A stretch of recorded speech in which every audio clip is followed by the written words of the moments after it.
Hi, and welcome to Early American History. This is History 100. My name is Professor Meredith. I'll be your instructor for this course. And I'm really looking forward to working with you this semester and getting to know more about you and learning more about early American history. I always learn something new every semester that I teach this, so I'm anxious to get into it with you and see what new material will sort of pop out at me. So I want to start by just kind of giving you a little bit of overview about the course, and then I'll walk you through the first week so that you kind of feel comfortable with online learning. If this is your first online class, take a deep breath. It's not as hard as I think maybe you think it's going to be. Just make sure that you have a good calendar and that you're up to date with all of the due dates and things like that. And I think you'll come to enjoy online learning because it can be a decent way to maintain your college experience. So, in this course, what does a typical week look like? So you'll have readings to do every single week, and I'll show you some of those readings. Typically, you'll read one chapter of the textbook, and I also will assign some primary source material. So that might be a letter, that might be a speech someone's written, it might be an essay that somebody's written. So that is source material that comes straight from a source, a person who lived during that time, and helps us to understand that time a little bit better. Each week there'll be discussions, and your role will be different each week. 4 times throughout the semester, you're going to sign up to be a discussion leader. And what that means is you are going to post answers to some questions that I asked based on that week's readings. And then other people who are not the discussion leaders will respond to your post. So if you're a discussion leader, you will post an initial post about 200 words in length that answers my questions. And then you'll answer 2 of your classmates. If it's not your week to be discussion leader, all you'll do is go in and read the post by the discussion leaders, and then you'll answer 2 of those posts. I have a rubric on the homepage that I'll show you in just a moment, but one of the things that you need to keep in mind as you're doing your discussions is to simply write, I agree or I disagree. That's not enough. We need to keep the conversation moving. We need to keep the discussion flowing. So make sure that you're making discussion posts that allow us to see connections, show us your thinking, show us ideas you're having, showing us the questions you're having. So try to not be so succinct. Try to, draw things out in these discussion posts so that we can actually have discussions, that we're not just reading something and say, I agree, because that doesn't move us forward at all in our understanding of the material that we're looking at. There will be discussions every week. This first week and week 7, everyone is posting an initial post and 2 responses. And so it's just weeks 2 through 6 and then weeks 8 through 14 where there'll be discussion leaders and non-discussion leaders. And you'll sign up for the weeks that you want. So pick wisely, and I'll show you how to do the sign up in just a moment. The last thing that will occur mostly every week is some type of either video or podcast. So just about every week I'll have a video for you to watch and answer questions in, and I use a program called Edpuzzle. So I'll have a link to an Edpuzzle and you'll log in. And once you log in, you'll watch the video, and I have inserted questions as you're watching the video. So the video will pause and then you'll answer the question and move on. The videos are, for me, basically the replacement of a lecture. If you were taking this class face-to-face with me in a classroom, we would probably meet twice a week, 75 minutes each time. So that's 2.5 hours a week. I try to keep the videos to about an hour and a half or less. So you're not spending as much time listening as you would in a face-to-face classroom.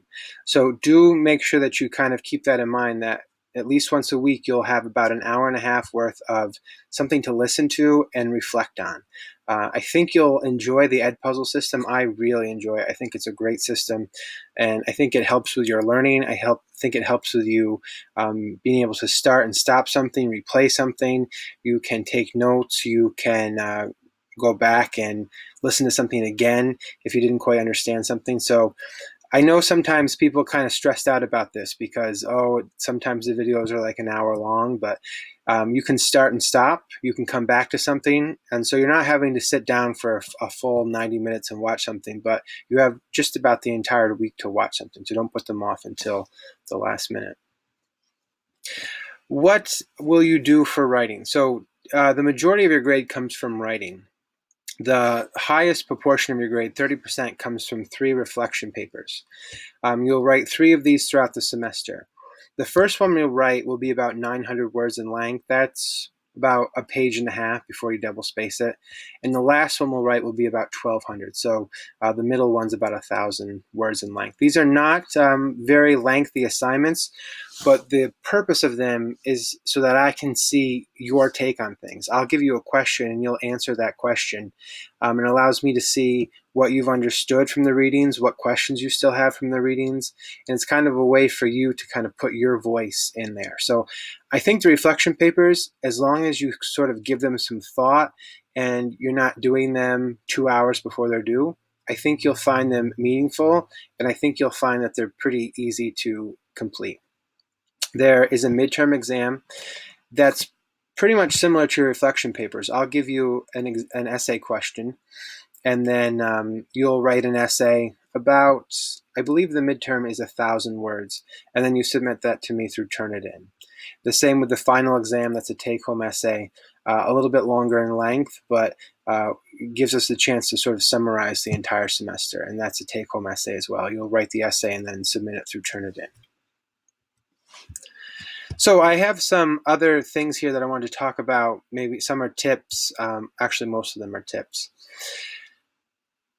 Timing is really important in an online class. I would suggest that you log into the class every single day and maybe just do one thing. If it becomes a routine for you, then it becomes much easier. And it's on your mind every day to say, I need to log into my online class and see what's happening.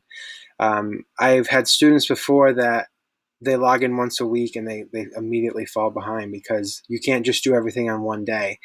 Things are sort of spaced out. Discussions are due by Thursday and then Sunday. Videos are typically have to be viewed by Friday.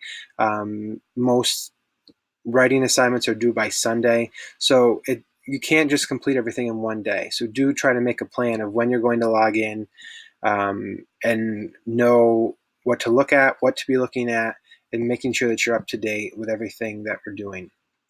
I would highly recommend some type of calendar. Even if you're using your phone, just plug in all those due dates on your phone, or it's great to just write something down and maybe have a sticky note or a calendar above your desk where you're going to be working. And staying up to date with the readings is vital. Try not to miss any of the readings. You should be doing all of the readings. I really try to make the readings accessible and not to have too many of them so that it doesn't feel like you're being overloaded with things. So I would definitely take advantage of that because when you go to write these papers, if you haven't done the reading, I think it's going to be hard to really sort of approach these papers in a good way. So definitely keep up with the reading. I'm going to show you the textbook in just a moment, and there's some really good tools within the textbook that can help you with that.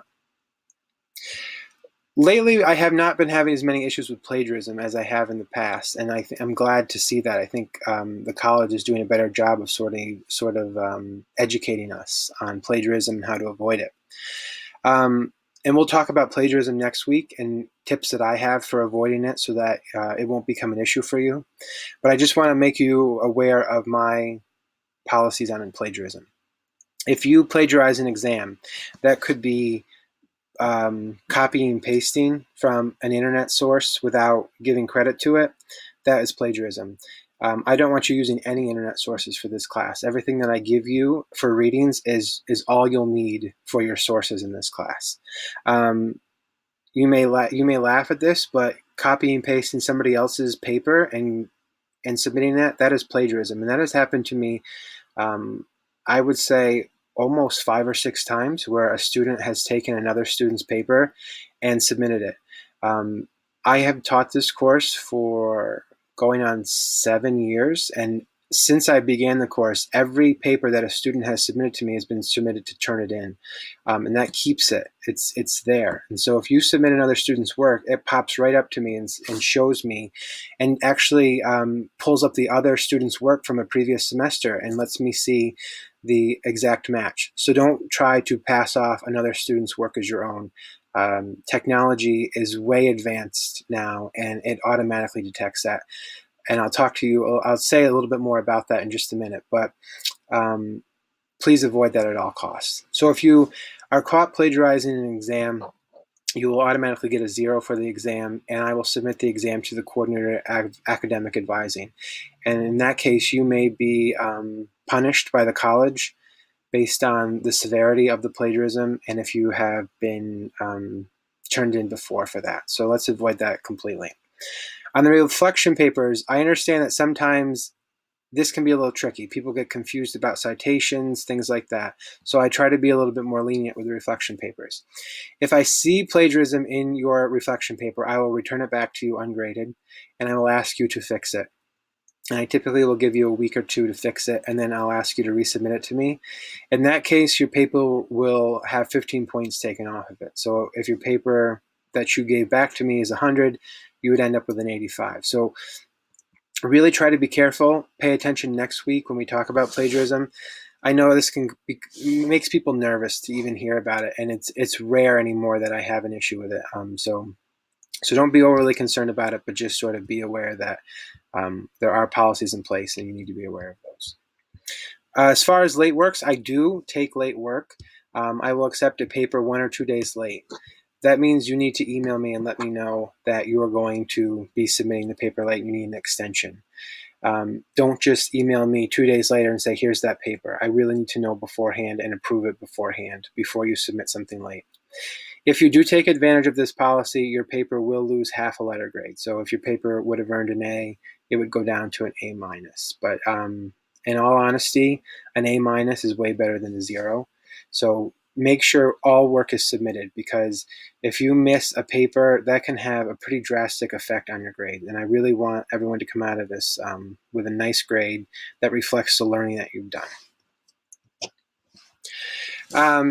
Correction. So if you disagree with the grade that I've given you, I'm more than happy to discuss it with you, and we can talk about why I felt like the work you submitted earned that grade. If you did not do well on an assignment and you would like to go for it again, I'm all for it. Email me and we'll talk about what you can do to redo an assignment. You cannot redo the midterm exam, the final exam, or discussion post. So keep that in mind. But I would be very happy to discuss people correcting their work and sort of getting a better sense of the work. But just know that you'll need to email me and we'll discuss options for that. This may seem kind of elementary, but be nice. We're going to be working with each other for 15 weeks, and we're talking about some hard subjects to talk about. We see the beginning of slavery and racism in this course. We talk about gender roles. We talk about a lot of things that people can be kind of touchy about. So remember, in discussion posts, you should be nice, you should be kind. Don't judge others. Don't write derogatory things about others. And there's a section about this in the syllabus that I would ask that you take a look at. But let's try to keep it light. We're going to discuss some heavy topics, and that doesn't mean that we have to discuss those in a derogatory way. The last point I want to make to you is not to stress about things in this course, and probably not in any of your courses. And I think your instructors would agree with me on these points. So these are some major points that I have. If you're trying to submit a paper on Turnitin and Turnitin is not accepting it, stop trying to turn it in. If you've tried once and it does not work, just stop and email me the paper. I'll turn it in for you. Don't call the help desk. Don't throw your laptop on the ground, and don't stomp on your desktop. Just email me the paper and I'll take care of it. If you've read something and you have absolutely no idea what it is you just read and you need to talk about it, or you need to discuss it, or you need some clarification, email me. If you are writing a paper, you are trying to complete an assignment and you have no idea what I'm asking you to do, email me. I'll give you some clarification. If you are feeling completely overwhelmed, you think you're going to drop the class, or you just don't know how you're going to finish the assignment, email me. We'll talk about it. Are you seeing a trend here? Email me. The last point, you didn't start a paper until the day it's due and you've done none of the readings. Well, yes, then I do think you should be stressed, but still email me. That is our main source of communication. is email. So anytime there's a problem that you need some assistance with, please reach out and email me. The college spends a lot of money to keep our email systems going, and that's what it's used for. So don't hesitate to email me. Please email me whenever there is an issue, and I'll do what I can to correct that issue for you. The best thing to do, though, is be proactive. If you're not understanding something on Monday, don't wait till Sunday afternoon to email me. Please email me as soon as you're encountering an issue. During the week, if you email me, you can typically expect a response from me within 24 hours. If you email me on the weekend, that's when things get a little less, I have a little less free time. So you may have to wait 48 hours on the weekend if you email me on a Saturday morning or something like that. So do try to email me during the day. I teach high school, and so I don't always have time to immediately respond during the school day between about 8 a.m. and 2:45.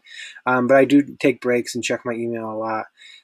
So you may not hear back from me until after 3 o'clock, so keep that in mind. So this is the course. You've likely seen this because you're watching this video, and that means you've logged in. This is the course homepage, which is what you'll see every day. I submit announcements. Those will go right to your email, so it is a good idea to make sure you're checking your email regularly, and it goes to your Delhi email address. So make sure you're checking that email address. I would recommend checking it every day if you're not checking it more than once a day. So all announcements will sort of be kept there. So if you're not using your Delhi address as much as you should, and you should be, check the announcements there. This is the textbook for the course, and I have to show this to you differently. When you click on that link, it will take you to the course textbook. You will have to pay a $25 fee to use the textbook, and that you'll work that out on the textbook site. Unfortunately, because I have instructor access, I can't show that to you, but I will show you the textbook. And so this is what the textbook looks like. These are each of the chapters. So I'll list out the chapters, and I'll actually, when you go to click on the link in each week, it will take you right to that chapter. So the first chapter you'll read is chapter 2, and you won't read that till week 2 in the course.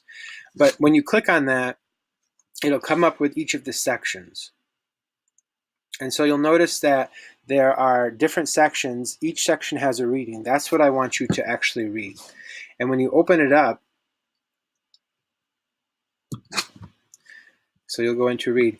It just kind of takes you from where you were. So you don't have to keep going back and forth. And so you'll just navigate through by clicking the back and forth buttons. When you're doing citations for your paper, this tells you the page number up here. So if you're going to take a quotation from the book and use it in your paper, make sure that this is the page number you're using. Now, there are some great tools here that I wanted to show you. So let's say you see something that is really important to you and you want to highlight that. So you just add a highlight. Well, that's important, and it highlights it for you. But if you saw some of those other things that popped up, I think these are fantastic. You highlight, I don't understand this. And you can sort of add a question or add a comment, come back to. You could then, let's say you add a question here, you could copy and paste that to me and say, I don't understand this. Can you give me some clarification about this? There were a couple other things that I thought were neat there. You can add it to a flashcard. There's a word you don't understand, highlight the word, search the dictionary for the word. So this is, I think, this is why I picked this textbook. 1, because it's very cheap. 2, it's got a lot of good content. And 3, I'm really happy with the tools that they have here. I'm hoping I can go back and show you those other things.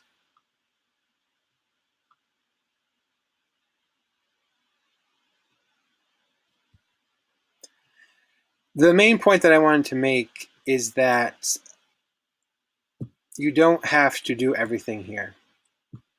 I basically just want you to read the chapter. There are other things available for your use, like there's videos, there's self-checks, there's little quizzes that you can take to sort of check your understanding. All I want is that you do the reading. So as long as you open up the reading, and I think you'll be surprised why I like this book is it's somehow in-depth but also pretty brief. So we're just reading through all of chapter 2 right now. So that was the first section. Now we're in the second section. So I don't feel like this is reading that really would bog you down a lot. So that's one of the reasons that I enjoyed this textbook.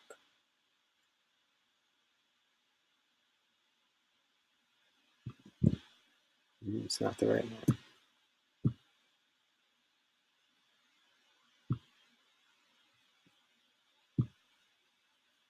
That's fine.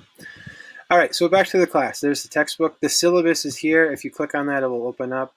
I would like you to go in there and read it. Most of what's in it I've talked about. I do offer office hours Monday, 5 to 6. So if you email me on a Monday between 5 and 6, I am in a place where I can email you right back. So if you want immediate response from me, it's Monday, 5 to 6. I am very rarely in my office, so please always just email me. That's the best way to get a hold of me. You can call the phone if that's the best way for you to get a hold of me, but email is the best way to do that. I have the reading schedule here for you to take a look at, and it has all of the readings for the week. It lists the textbook, and then anything that's in italicized, in italics, I have uploaded to you on our site. So you just click on those and read them.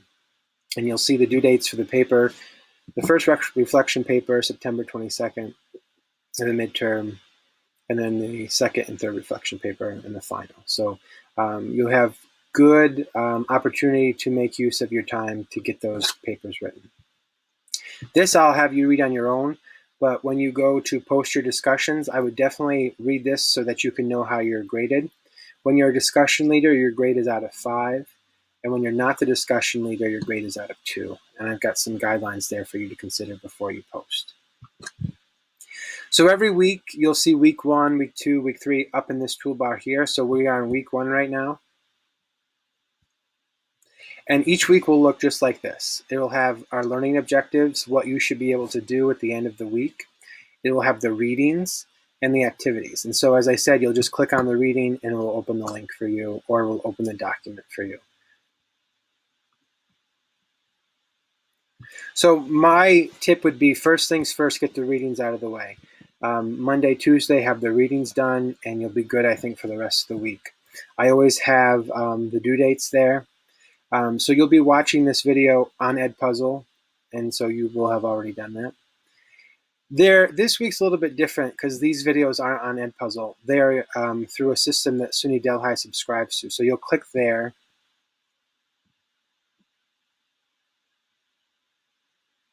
And to watch the videos, you'll have to connect with your Delhi username and password. So you'll just type those in.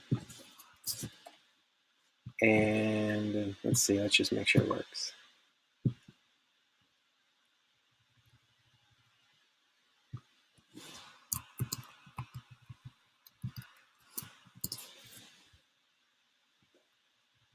So of course, because I'm trying to show it to you, it's not working.